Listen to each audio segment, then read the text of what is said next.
rencontre avec Jean-Christophe Shigetomi.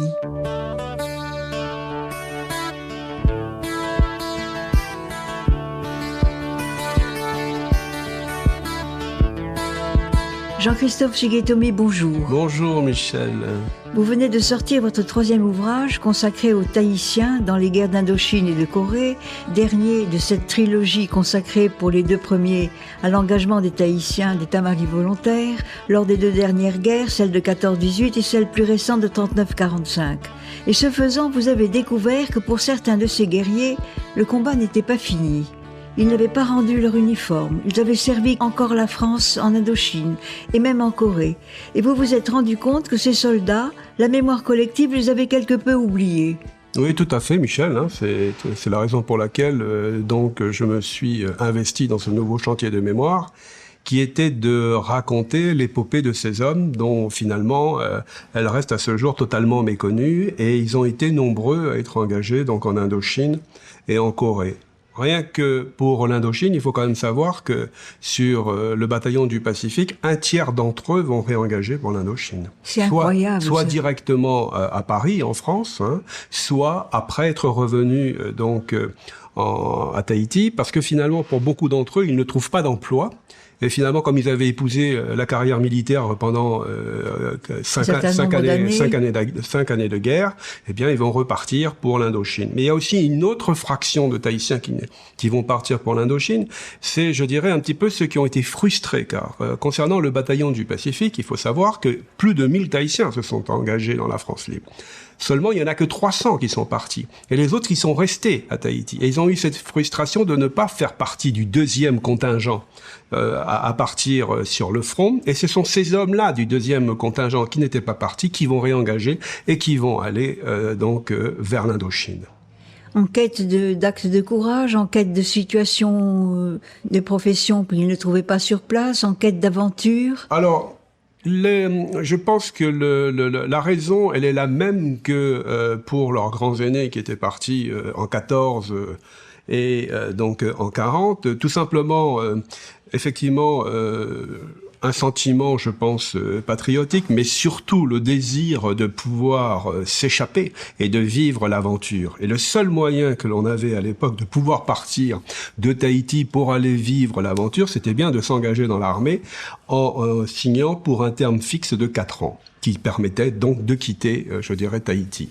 Au début de votre ouvrage, Jean-Christophe Shigetomi, vous soulignez les liens qui existaient alors entre les établissements français d'Océanie et l'Indochine ou le Vietnam. Alors, ce qui est intéressant, c'est que au Vietnam, il y a une population Cham qui vit le long du littoral, et cette population Cham, qui est un peu originelle du Vietnam, qui a certainement été acculée vers le littoral et après vers le Grand Pacifique, eh bien, ont beaucoup d'acquaintances, je dirais, avec les Polynésiens. Donc il y a les navigateurs. Les navigateurs, voilà. Ensuite, effectivement, l'Indochine ne nous est pas inconnue. On a accueilli Pierre Loti, puis pour les lettrés, ils le connaîtront plus tard quand il va écrire Le Pèlerin d'Angkor. Pierre Loti va aller faire notamment la campagne du Tonkin et de l'Annam. Et puis, effectivement, on a des liens. On a des liens. On va accueillir Nguyen Van Cam, qui est un exilé politique. C'était un des premiers nationalistes héros du Vietnam, et qui finalement va être déporté en Calédonie. Puis après, il arrivera à Tahiti, et après, il sera déporté aux îles Marquises, parce que c'est la terre de déportation par excellence. Donc, on a effectivement un lien, et finalement, Kidong ne mourra ici, ne retrouvera jamais sa terre natale, mais il nous donnera donc la descendance Van Cam que l'on connaît. La Banque de l'Indochine, parce que c'était la première des banques, je veux dire, et puis même à l'époque, les billets de banque, c'était des billets de banque qui arrivaient directement de là-bas, puisqu'on retrouvait beaucoup de vestiges, je dirais, vietnamiens, et sur lesquels on avait marqué Tahiti. Bien. Ensuite, il faut savoir qu'il va y avoir une communauté annamite qui va venir en Polynésie, tout simplement parce que ce sont des ouvriers. Donc c'est une main-d'œuvre qui va être employée pour l'agriculture, la vanille, le copra, mais surtout Makatea. Hein. Et on pense qu'il y a à peu près 1 millier d'anamites qui sont passés donc par Tahiti. Et puis juste un peu en prélude de la guerre d'Indochine, à ce moment-là, donc les anamites ne viendront pas, ils seront remplacés par d'autres populations, puis après par les Polynésiens pour aller travailler donc à Makatea. Et puis on a aussi des liens, je dirais, avec l'Indochine, tout simplement parce que Saigon reste vichysois, et n'oublions pas que pendant la Seconde Guerre mondiale, eh bien, sur les ondes de Radio Saigon, tous ceux qui rallient la France libre sont condamnés à mort ou je dirais, aux travaux forcés. Hein. Et donc, ils incitent notamment, je dirais, à la rébellion. Donc, on a un lien avec l'Indochine. On a un lien direct, on connaît l'Indochine. Voilà. Et puis, sachons aussi quand même que toute la base, toute l'aéronavale est en Indochine, et puis qu'après, de toute façon, la guerre d'Indochine, toute cette force armée va revenir vers le Pacifique. Alors on dit l'Indochine, mais on parlait aussi du Tonkin, comme vous venez de le citer, du Laos, du Cambodge.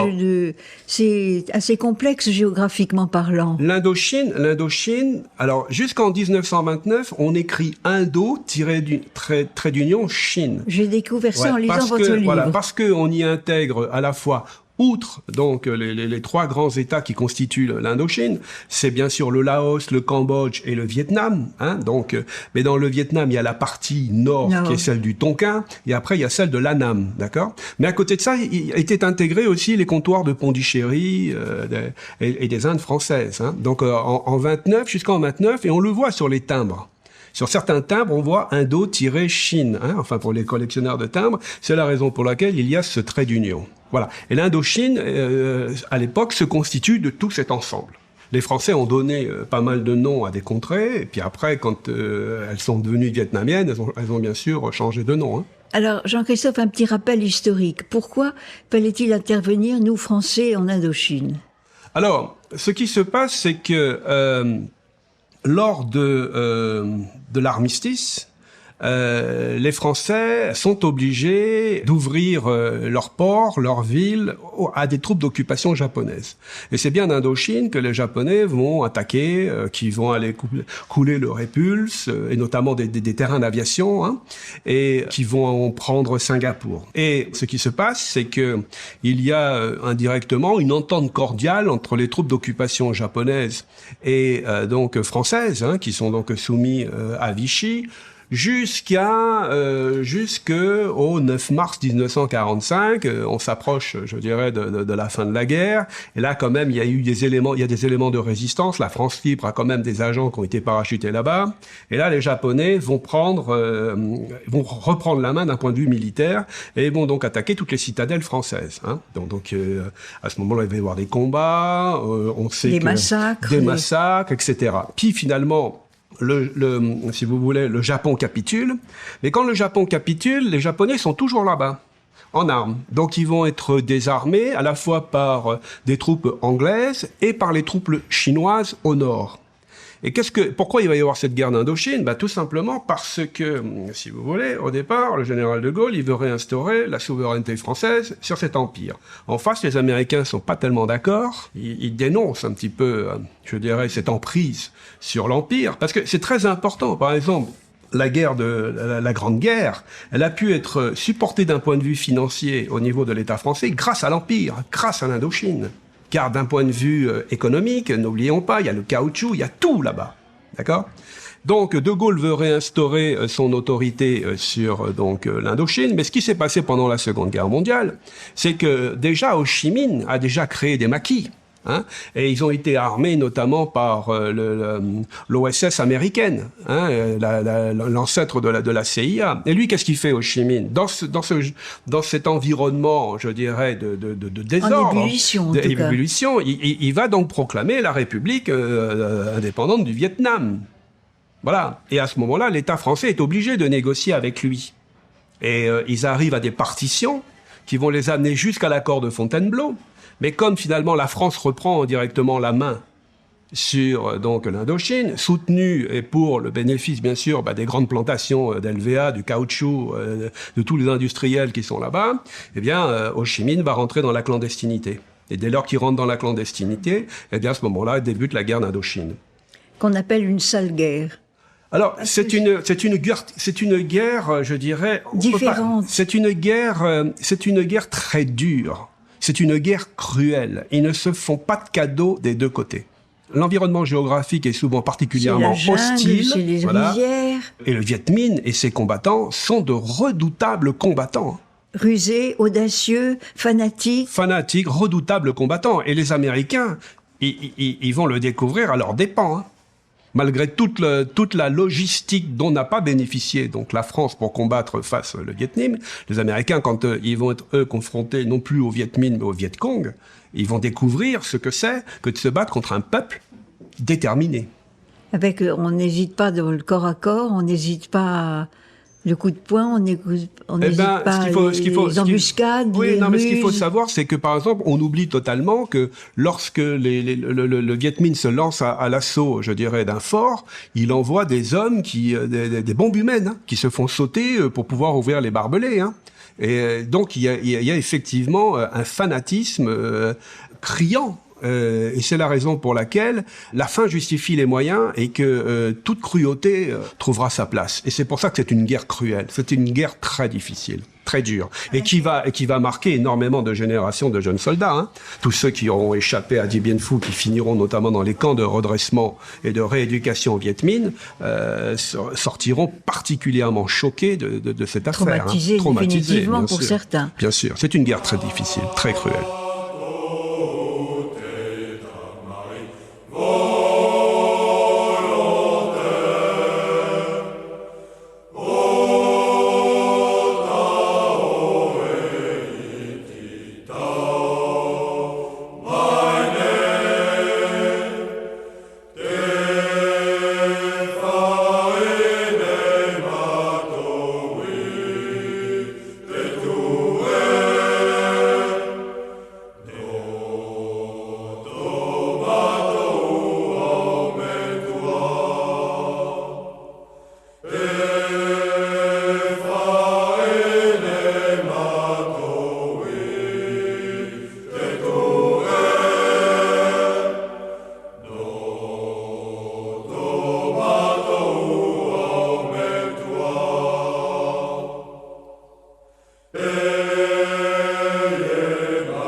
Quelle méthode avez-vous suivi, Jean-Christophe Shigetomi, pour écrire cette histoire militaire? Au départ, je m'étais dit, je reste axé sur l'histoire des Polynésiens. Donc, dès lors que des Polynésiens n'étaient pas sur un théâtre d'opération donné en Indochine, j'avais aucune raison de m'y tendre. Mais finalement, je me suis rendu compte qu'ils étaient partout. Mais que finalement, ils ont été sur tous les théâtres d'opération. Donc, ce qui fait que j'ai été obligé de couvrir un petit peu l'intégralité, je dirais, de la guerre d'Indochine dans ses grandes lignes. Hein. Et donc, la chronologie a été la suivante. C'était de partir des liens que l'on pouvait avoir avec l'Indochine, de ces gens de chez nous qui partent en Indochine, leur dispersion au gré des différentes unités. L'affectation. Voilà. Mais aussi, dans mon livre, j'ai essayé d'être un peu complet. C'est-à-dire que par exemple, quand on fait des recherches et que l'on voit un lieu-dit, je me suis rendu compte que la géographie du Vietnam, de l'Indochine, de l'époque, était très très complexe. C'est-à-dire que je me suis aussi amusé, donc j'ai un paragraphe qui s'appelle « Fais-nous un ami », de raconter comment c'était fait l'Indochine, c'est-à-dire les saisons, les populations, les fleuves, les cultures, les climats. Il fallait baigner dans cet environnement, il fallait localiser les lieux où ils avaient été. Oui, c'est une peinture très complète de la société de l'époque. Et alors, en plus, effectivement, une approche sociologique. C'est-à-dire l'approche sociologique, c'était quelles étaient les relations qu'il pouvait y avoir à l'époque entre les planteurs, les populations. C'était quand même très fermé tout ça. On est quand même dans un système colonial. Très important. Ah, totalement colonial. Donc la démarche qui a été la mienne, effectivement, c'était d'arriver à, premièrement, à poser le décor. Qu'est-ce que c'était que l'Indochine? Deux, quel lien nous avions, nous, avec eux?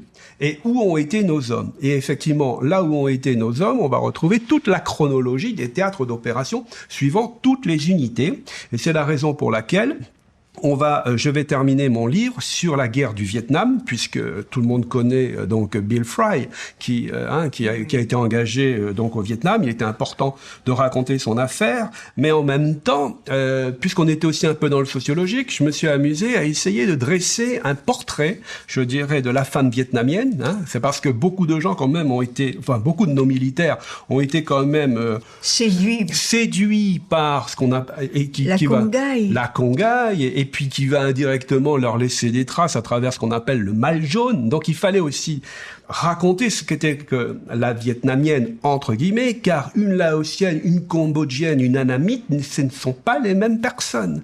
Ce ne sont pas les us et coutumes, c'est pas la même chose. N'obéissent pas aux mêmes règles.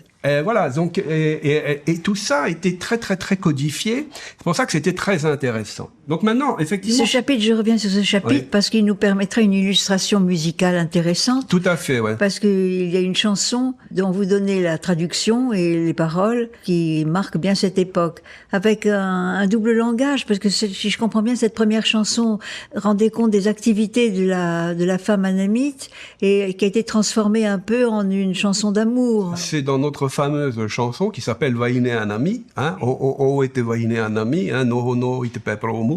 Donc en réalité cette chanson, elle a été au départ créée par, je dirais, l'essence même de cette chanson. Au départ, c'est la surprise de voir des femmes annamites travailler à Makatea et de porter les rails. C'est ça un travail d'homme. Un travail d'homme. Donc ça veut dire la force de ces femmes. De toute façon, quand on va en Indochine, c'est quand même assez. Quand on va au Vietnam et qu'on voit les rizières, on voit les femmes qui sont courbées, qui plantent le riz du matin au soir. Bon, ce sont des travaux quand même relativement difficiles. Et bien sûr, après, si vous voulez, les Polynésiens, dans leurs chansons, ils l'ont un peu transformé. Et bien sûr, ils l'ont ramené à quelque chose de plus, je dirais, coquin. Et donc, au départ, quand j'ai commencé ce travail, c'est un travail quand même de longue haleine. Il a commencé il y a plus de 3 ans. J'ai fait 3 voyages en France métropolitaine où à 3 fois de suite j'ai retrouvé mon statut de lecteur, j'avais ma carte de lecteur et pendant 3 semaines respectivement je suis allé au service historique de la Défense et j'ai été donc écouter tous les interviews, aller consulter tous les livres de marche des unités, rencontrer aussi des acteurs qu'on va retrouver dans mon livre. Et effectivement, c'est un travail très long. Et comme je fais chaque fois, j'ai la chance de pouvoir aller frapper aux bonnes portes et de travailler avec les mandarins de la matière. C'est-à-dire les grands spécialistes et ceux qui, notamment Yvan Cadeau, qui est le spécialiste de l'Indochine et de la Corée, préface mon livre. Et puis, il le dit lui-même, c'est-à-dire que je vais aborder des sujets qui sont totalement méconnus, puisqu'il y a un chapitre complètement dédié à une unité méconnue qui s'appelle, et inconnue, les sections spéciales, qui sont les sections disciplinaires en Indochine, et dont on n'a jamais écrit, on en parle peu, on sait qu'elles existent. Et moi, j'ai eu la chance de pouvoir accéder à des interviews, parce que ici à Tahiti, il y avait un homme qui avait commandé ces sections disciplinaires, et surtout c'est parce qu'il y avait 2 Tahitiens qui avaient fini dans les sections disciplinaires pour leur insubordination. Oui. Donc c'était intéressant d'aborder le sujet. Donc on parle de quelque chose qui, j'ai essayé à la fois de raconter ce que c'était l'Indochine, mais en même temps en essayant d'ouvrir des nouveaux pans qui n'étaient pas connus. Avec des témoignages, je ne sais pas comment vous avez fait pour les recueillir, mais parce qu'il y a chaque fois, dans chaque chapitre, il y a un Polynésien, un Tahitien qui a écrit quelque chose, il y a un journal, Henri Turé a écrit énormément de choses. Comment vous avez trouvé toutes ces toute cette littérature. Alors, premièrement, au départ, la méthode est la suivante, c'est que je vais au centre du service national et à ce moment-là, j'épluche tous les registres et je regarde qui est parti en Indochine. À ce moment-là, je collationne à peu près plus de 150 livrets donc matriculaires que je vais étudier donc individuellement. Et donc à travers donc ces 150 hommes, qui vous donnent simplement leur affectation. Ça donne beaucoup d'éléments. Hein. Ça donne premièrement, des fois il y a les photos, leurs photos d'identité. Ensuite il y a tout leur parcours. Et tout leur parcours, il y a notamment toutes les notations de ces hommes par leurs officiers, toutes les citations, tout ce qui, grosso modo, on arrive à suivre leur parcours, à monter sur tel bateau, est arrivé en Indochine, a fait ci, a fait ça, a été malade, a été hospitalisé, a été blessé, a été tué. Voilà. C'est à ce moment-là, on arrive, est le fils d'eux, a tel enfant et tout. Et dès lors qu'on a ces éléments-là, après, il suffit de prendre un bottin, de regarder dans l'annuaire et de savoir qui est là. Donc à ce moment-là, après on prospecte et après on appelle. Et après il y a tout ce travail d'approche pour nous permettre donc d'interviewer ces hommes. Ils sont pas nombreux les survivants de l'Indochine. Hein. On rentre déjà quand même dans une tranche d'âge. Beaucoup sont déjà partis. Alors Henri Turé, en réalité, je le connaissais. D'abord, il avait un lien avec la Seconde Guerre mondiale. C'est-à-dire son père était un combattant de 14, son oncle, son fils Pétis avait été tué à El Alamein, donc il est indirectement dans le coup, et son demi-frère c'est Matthew Turner Chapman. Donc ils ont un lien. Et donc à travers la Seconde Guerre mondiale, je connaissais déjà Henri Turé. Et il avait écrit Non, il n'a pas écrit. Ils n'ont pas écrit. Aucun n'a écrit. Tout ce que donc, quand je les cite, ce sont que des interviews. Non, aucun n'a écrit.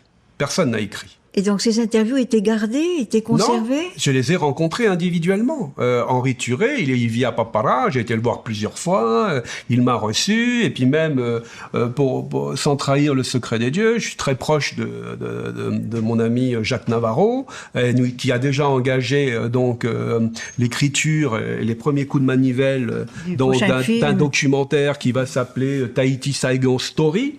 Et qui reprend donc toute mon histoire pour raconter la guerre d'Indochine. Donc nous avions eu l'occasion d'aller rencontrer Henri Turé ensemble et de l'interviewer. Roger Salmon aussi, je suis allé à Montréal pour le voir, oui. Parce que ce qu'il y a d'intéressant, c'est les témoignages justement qui sont rapportés, qui donnent un peu de vie à ces récits. Ah, tout à fait, oui. Mais alors vous êtes capable de reconstituer la bataille presque à la minute près. Oui, alors après, là, quand je reconstitue, par exemple, la bataille de Dien Phu, ou tous les combats de Nassan, ou de Nialo, ou tous ces combats, ça, bien sûr, c'est à travers la bibliographie existante, d'accord? Mais c'est pas à travers la bibliographie existante, c'est à travers l'analyse de tous les livres de marche des unités. Car finalement, quand un Tahitien est blessé un jour donné dans une embuscade, on retrouve l'histoire du Tahitien dans le livre de marche. Ils vont pas raconter, ils vont dire dans quelles circonstances ils sont tombés dans l'embuscade et comment le combat s'est passé. Et il y a des rapports de combat. Donc toute la ressource vient de là. C'est-à-dire que j'ai vraiment fait un travail de recherche en archives. J'ai étudié donc tous les livres de marche des unités, et Dieu sait s'il y en avait. Et dans les livres de marche, il y a carrément tout le descriptif de la bataille. Il y a même des cartes et il y a des rapports où finalement ils se rendent compte qu'il y a eu un dysfonctionnement, où ils reconnaissent leurs erreurs et ils doivent les corriger par des notices administratives, etc. Non, c'est un travail de fou que j'ai fait. Et moi, c'est ma façon de faire. J'adore ce sens du détail. J'aime bien rentrer, j'aime bien me mettre à leur place comme si j'y étais. Vous donnez l'heure à laquelle les choses se passent, l'éclairage si la nuit est tombée, vous donnez, c'est hallucinant de précision. Quand je peux, oui, je le fais. Des fois, j'ai pas non plus toute l'information donnée. Et ce que je voulais dire aussi, c'est que le livre n'est pas exhaustif. C'est-à-dire que pour le moment, j'ai à peu près recensé 150 personnes, mais j'en découvre d'autres. Encore maintenant? Bah oui, parce que des fois, il y a des gens qui viennent frapper à ma porte, mais j'ai pas eu accès à leur livret militaire et j'ai quelques omissions. C'est ce que je dis dans l'avertissement. Attention, tous les hommes sont quasiment cités, mais je peux en avoir oublié.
Y a-t-il un profil du combattant tahitien, Jean-Christophe? Ils sont pour la plupart quand même de sacrés héros de guerre. Hein. C'est-à-dire que ces sacrés combattants, ils sont cités souvent, hein, et ils font des choses quand même un peu incroyables. Hein. Notamment ceux qui commandent les supplétifs, qui se mêlent avec les... Alors, les supplétifs, c'est des locaux, des autochtones qui ont été recrutés.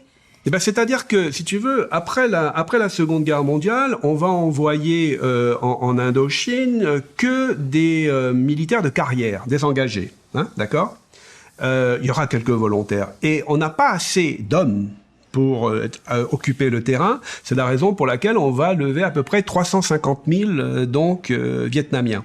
Et ces 350 000 Vietnamiens vont constituer soit des commandos, soit des maquisards, soit, je dirais, des supplétifs. Et pour encadrer ces supplétifs, on a un déficit d'officiers, parce que faut pas croire que les officiers français se bousculent pour aller en Indochine. Hein, et face à ce déficit d'officiers, ce sont des sous-officiers qui vont encadrer chacune de ces unités. Or, comme nos Tahitiens sont à minima sergent, sergent-chef, caporal, caporal-chef, ils vont donc engager ces supplétifs. Et c'est avec ces hommes-là qu'ils vont mener des actions d'éclat.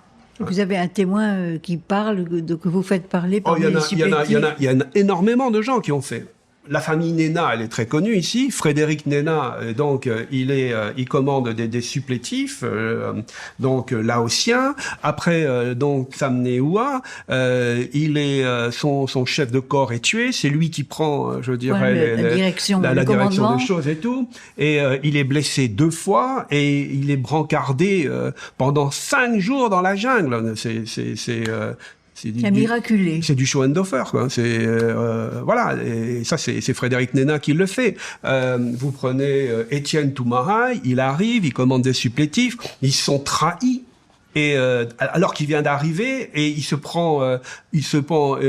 jette une grenade, il est blessé. Son officier qui était un sergent, enfin son supérieur qui était un sergent, se prend une rafale de mitraillette dans le ventre. Et ils arrivent tous les deux à sauter le poste et à courir et à échapper aux autres. Et tout le monde se fait massacrer dans le poste. Donc il échappe, je dirais, à la mort. Et après lui, par exemple, quelqu'un comme Étienne Toumahaï, eh bien, il va commander des supplétifs. Il est cité 5 fois. Et lui, c'est le genre de gars qui commande des commandos, qui s'infiltre avec ses gars, qui se mêle aux Vietnamiens, et puis qui les voilà. C'est pas Vandenberg, parce que Vandem, c'était le héros, le fameux grand Vandenberg et tout. Mais je pense que des gens comme Léon Colombani du 6e RIC qui va commander des supplétifs, des gens comme Toumahaï du 6e RIC qui va combattre donc le Viet Minh avec ses supplétifs. Tous ces gens-là, tous ces hommes-là, je dirais, ont leur page de gloire, hein, comme dans les films. Absolument. Après, il y en a d'autres. Hein. Philippe Bernardino, il fait la même chose. Raymond Varnet, lui, il fait la même chose, mais lui, malheureusement, il est tué lors d'un assaut fluvial.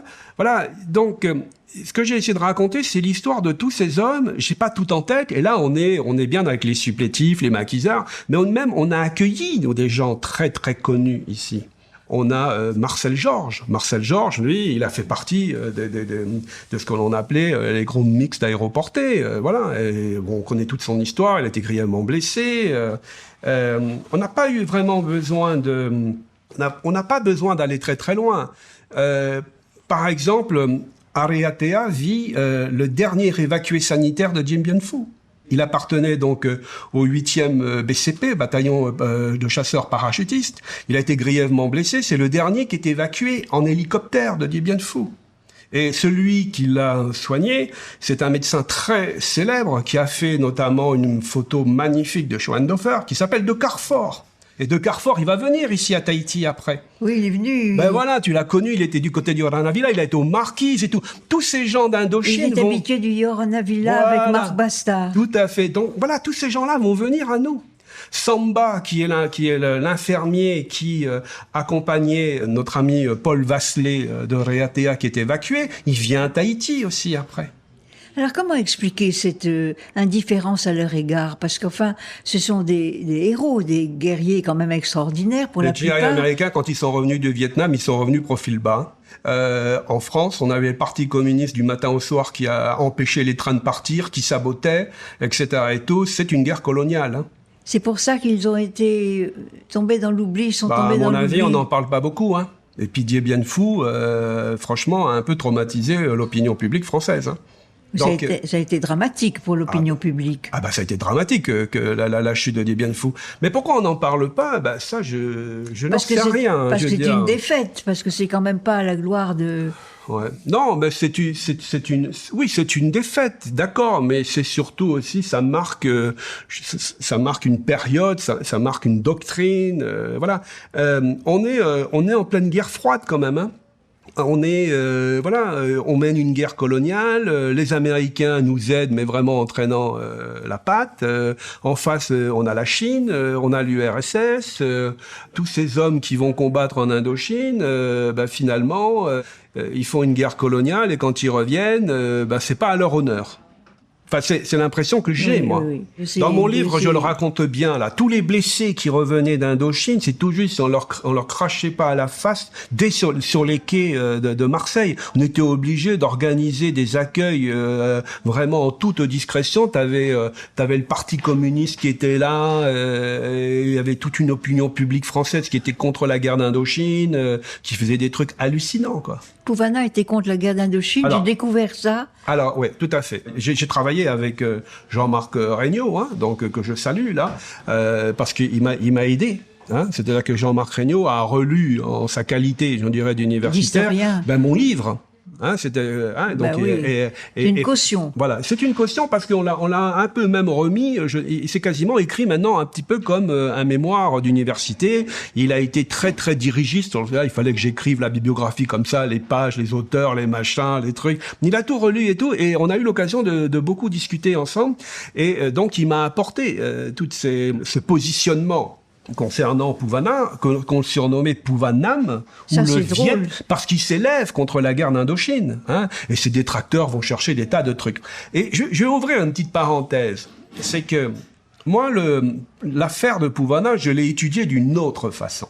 C'est-à-dire, il y a le côté papier, mais moi, je l'ai étudié à travers l'image. Alors, tout à l'heure, on parlait de Étienne Toumahaï. Eh bien, Étienne Toumahaï, il est féti avec Puvana. Et il est féti, et quand il revient de sa première campagne d'Indochine, il ramène une arme. C'est une arme américaine. C'est une carabine semi-automatique américaine, US-M1.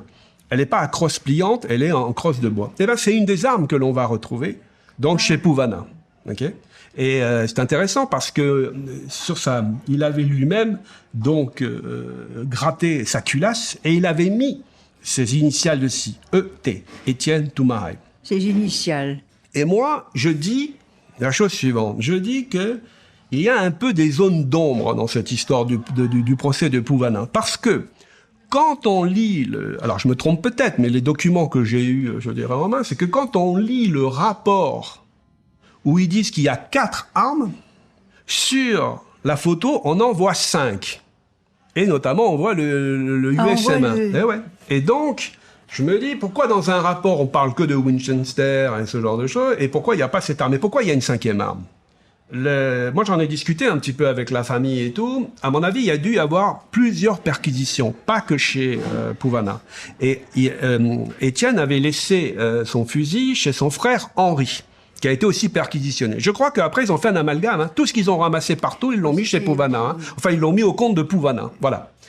Et il faut savoir qu'apparemment, Étienne, après, est arrivé et a essayé de déculpabiliser Puvana en disant que cette arme lui appartenait. Et qu'en réalité, elle n'était pas chez Puvana, mais elle était chez son frère. Et bon, à mon avis, il a dû être tenu à un devoir de réserve, de par le fait qu'il était soldat. C'est intéressant, bon, c'est très anecdotique, hein, mais ça veut dire que quand même... voilà, il y a des liens, quoi, puisqu'on parle de Pouvana. Oui, Pouvana, oui. effectivement, est contre l'Indochine, et incroyable, mais on retrouve le fusil de Étienne Toumaï, je dirais, dans les pièces à conviction qui ont été saisies. Henri Toumaï, son frère, avait eu sa maison peinte par Et alors, Pouvana. en plus, bien sûr, c'était Pouvana, le charpentier, qui avait construit sa maison à Henri Pin. Bon, c'est de l'anecdote, mais bon, mais ce qui est intéressant, c'est d'arriver à faire des liens, quoi. C'est de montrer que quand même on est dans un petit pays, que tout se tient, quoi. Oh, oh, oh, oui, te vene anami. No, no, ite pae poromu, tatarai maira, poromu aurie. Mate, mate, wa opete ina aro. Oh, oh, oh, oui, te vene anami. No, no, ite pae poromu, tatarai maira, poromu aurie. Mate, mate, wa opete ina aro. Iye ahi, iye ahi. Iye ahi.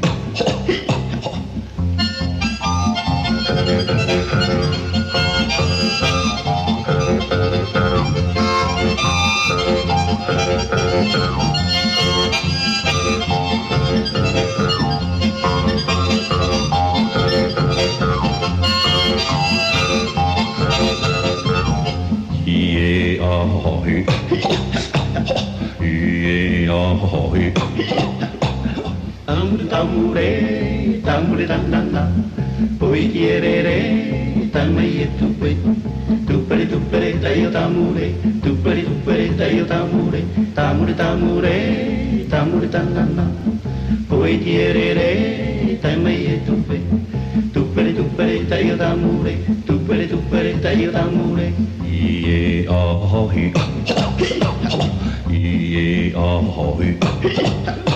Alors, tous ces gens que vous avez interviewés, qui sont encore vivants, vous sont gré probablement terriblement de ce devoir oui. de mémoire que ils sont enfin reconnus parce que ils étaient oubliés. Je sais pas s'ils avaient vraiment le souhait qu'on parle d'eux. C'est pas facile. Il y a toute une période de sensibilisation. Moi, je suis pas allé du premier coup. Il a fallu que je les rencontre plusieurs fois, que je leur explique pourquoi, comment. Et après, bon, ils rentrent un petit peu dans le jeu, mais ils sont pas vraiment demandeurs qu'on fasse de la publicité sur eux. Par contre, ils veulent bien qu'on raconte. Voilà. Et moi, je travaille toujours de la façon suivante, c'est qu'une fois que j'ai écrit, je leur soumets les textes et ils les relisent. Donc, je ne les prends pas au dépourvu. Alors, il y a deux catégories de combattants qui sont racontés dans mon livre. Il y a d'abord les natifs purs de Tahiti, puis après ceux que j'appelle les Tahitiens d'adoption. Car Dieu sait s'il y a eu d'hommes qui sont arrivés d'Indochine. Bernard Baudry, bien sûr. Mais énormément de gens sont venus, je dirais, de l'extérieur. Hein. Il n'y a pas eu tellement de mariages entre ces Tahitiens qui ont fait une partie de leur carrière militaire en Indochine et qui sont revenus mariés avec des Vietnamiennes ou des... Alors, le seul témoignage que j'ai, moi, c'est un soldat tahitien qui a fait deux séjours là-bas et qui avait une congaille. Et il m'a raconté que en fait, il voulait l'épouser, mais que pour pouvoir l'épouser, il fallait qu'il ait l'accord de son supérieur et des autorités militaires françaises. Et là, grosso modo, j'ai cru comprendre que malgré son insistance, il lui déconseillait de l'épouser. Mais je pense que tous les hommes ont eu des femmes vietnamiennes. Bon, alors bien sûr, il y avait, alors comme je l'ai dit dans mon livre, il y avait la vietnamienne en elle-même, la namite, n'était pas aussi accessible que ça. Hein. Je raconte pourquoi, parce que ils ont leurs croyances, ce genre de choses, etc. et tout. Donc, effectivement, ils vont plus voir des filles, je dirais, de plaisir. Et puis, il y a un site particulièrement connu que toute l'Indochine, enfin tous les gens d'Indochine ont fait, c'est le fameux parc à buffles, quoi. Hein. Mais là, ça devient un peu l'usine, quoi. Hein. Bon, j'ai raconté comment ça se passait, parce que il faut raconter, c'est quand même un peu bestial. Mais enfin, bon, bah, ça existait, bah, il faut le dire. Hein, voilà. Il faut savoir aussi que, par exemple, la Légion, elle avait son propre bordel militaire de campagne, quoi. Oui. Ouais. Et qu'à Dji Bien Phu, quand ils arrivent, ils amènent leurs copines. Enfin, ils amènent la dizaine de femmes vietnamiennes et qui vont après, jusqu'à la fin, se battre en devenant donc des infirmières ou apprendre les armes, et elles seront quasiment toutes exécutées par le Viet Minh. C'est tragique, ça. Ah, mais il y a tellement de choses à raconter. Il s'est passé tellement de choses, voilà. Et la Corée, alors? Ah, alors la Corée, c'était incroyable de savoir quand même qu'il y a 10 Tahitiens qui ont fait la guerre de Corée. Et qui ont fait tous les combats de Corée. Et donc, ça n'a jamais été raconté. Et là, pour la Corée, c'est la même chose. Pour la Corée, eh bien, j'ai eu l'occasion de rencontrer des acteurs de la guerre de Corée. Là, par contre, j'ai beaucoup travaillé avec l'extérieur, parce que j'avais des correspondants qui étaient indirectement des spécialistes de la guerre de Corée. Et donc effectivement, je raconte l'histoire de nos Tahitiens qui sont partis en Corée et qui, ce qu'il faut retenir de la Corée, c'est que c'est un pays qui fait où il fait très très froid. On l'appelle traditionnellement le pays du matin calme. C'est pour ça que moi je l'ai appelé le pays du matin gelé, parce que ça descend jusqu'à 40 degrés, ok. Mais surtout en face, ils vont se trouver face à des hordes de forcenés, de fous furieux. Soit ce sont les Nord-Coréens, soit ce sont les Chinois. Et c'est une guerre particulièrement meurtrière, très très difficile, et où les Tahitiens, une fois de plus, vont donc se distinguer. Preuve, il y avait une section d'élite qu'on appelait donc les pionniers, dans laquelle appartenaient Robert et Tiarai. Et donc dans mon livre, je raconte un peu les combats, notamment au corps à corps, quand ils se dégagent au couteau face aux hordes de Chinois. Ah oui, c'est sans pitié. C'est sans pitié, oui. Alors, récemment, il y avait Teriero Terei, là, dit Snoopy, qui est malheureusement décédé il y a quelques mois, qui lui a fait l'Indochine, la Corée et l'Algérie, donc avec qui j'avais été souvent en relation, qui m'a raconté. Lui, il me racontait que lui, il était servant de mitrailleuse donc américaine. Avec, il n'était pas servant, il était mitrailleur, et que c'était son copain Schmidt qui était qui alimentait les bandes. Il disait dans la nuit, on entendait les cornes. C'est les mecs qui montaient à l'assaut en corne, les Chinois, avec toutes leurs décorations, et ils avaient des espèces de chaussettes, et ils montaient à l'assaut avec quasiment des claquettes, Et c'était des fous furieux, et ils se saoulaient, les gars. Ils étaient complètement saoulés. Et un jour, il a trouvé sur le cadavre d'un des soldats chinois une gourde, il a goûté, C'était de l'alcool. C'était de l'alcool à 50 degrés, des trucs incroyables. Et ces gens-là montaient à l'assaut, et plus ils en tuaient, et plus il y en avait, Et après, les combats étaient terribles. Et effectivement, donc, je raconte la guerre de Corée. Et de toute façon, cette guerre d'Indochine, comme cette guerre de Corée, est remarquable, si j'ose dire, par la cruauté, on l'a dit en début d'émission, mais il y a véritablement une façon de tuer, une façon de se défendre, une façon d'attaquer, qui est quand même très particulière. Oui. Mais moi, je pense que ce qui est important c'est la fraternité qu'il pouvait y avoir entre tous ces hommes qui ont combattu sur les mêmes terrains d'opération. Peut-être un idéal aussi. Je le rappelle, nous sommes en pleine guerre froide, Donc, si les gens ne comprennent pas qu'en face, quand même, il y a le rouleau compresseur russe ou chinois, et que ces hommes qui se battent indirectement, ce sont les gardiens de l'Occident, les gardiens de notre monde. Et c'est intéressant parce que moi j'ai fait un constat, c'est que quand on interviewe un soldat qui a fait l'Indochine, natif de Tahiti, lui quand il arrive en Indochine, notamment ceux qui avaient fait donc la Seconde Guerre mondiale et qui étaient dans le bataillon du Pacifique, ils sont un peu au départ déstabilisés parce qu'en réalité ils se retrouvent de l'autre côté de ce qu'eux avaient été. C'est-à-dire, ils ont libéré la France, et là, ils viennent dans un pays pour se battre contre des gens qui veulent se libérer. Oui. Ça les met très mal à l'aise. Très mal à l'aise. Et très rapidement, au niveau des natifs de Tahiti, ils se rendent compte que c'est bien une guerre coloniale et qu'elle est perdue d'avance. Et donc, ils n'ont plus obligatoirement cette ferveur de combattants. Et ils n'ont qu'une idée, c'est de survivre. Sauver leur peau. Sauver leur peau, voilà. C'est ce qu'il dit, Henri Thuré le dit. Tout à fait. Très clairement, il dit voilà. Les autres se battaient pour la libération de leur territoire, nous on se battait pour sauver notre peau. Voilà. Et ensuite, par contre, les métropolitains, eux, ils ont une autre façon de voir la chose. Ils se battaient pour la défense du Vietnam du Sud, ils se battaient pour la défense des valeurs occidentales, libertaires, etc. Donc, c'est-à-dire qu'à un moment, ils se rendent compte que c'est quand même une guerre coloniale, Tu vois, on n'est pas dans le, pas dans le même, c'est pas le même état contexte. d'esprit, le même contexte. Tout à fait. Alors Jean-Christophe, quand on a produit 3 livres qui ont demandé un tel travail, de telles recherches, qui révèlent une telle passion, on doit se retrouver vidé à la fin. Il n'y a Non, pas de c'est ce qui me projet, il n'y a fait, pas encore c'est ce qui me de... fait vivre. Si, ça y est, je suis déjà dessus. J'entame mon quatrième livre. Donc Qui sera là, consacré à quoi alors? alors, je te donne le titre, Tamai, qui veut dire donc guerre en tahitien, d'accord? Des conflits tribaux à la bataille de Feipi aux guerres franco-tahitiennes.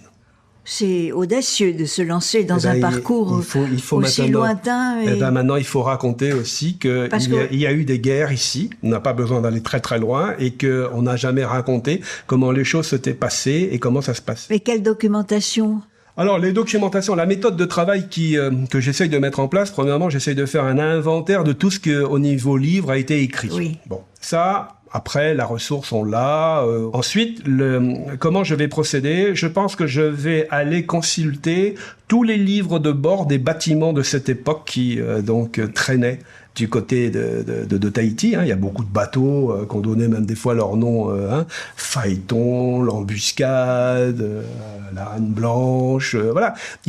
Parce qu'en réalité, ce sont des marins. Donc, obligatoirement, il y a des choses qui sont écrites dans ces livres de bord. Alors, peut-être que certains ont déjà fait le travail. Je vais voir s'il y a des choses dedans. Ensuite, je vais rentrer en contact, bien sûr, avec tout ce qui renvoie à l'infanterie de marine, puisque le premier régiment qui viendra ici, c'est le premier régiment d'infanterie de marine. Donc, on va voir ce qu'ils ont.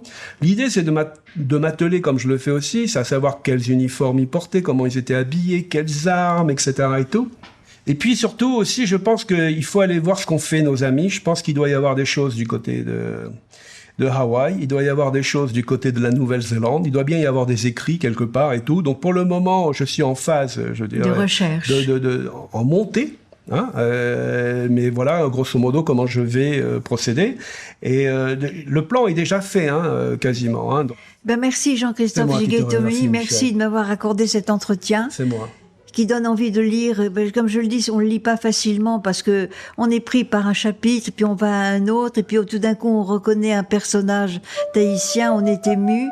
C'est un peu un wouz-wouz des combattants tahitiens de la guerre d'Indochine et de Corée. Merci Michel. Merci Jean-Christophe. Et merci à Touiva Lambert qui a permis la réalisation de cette émission.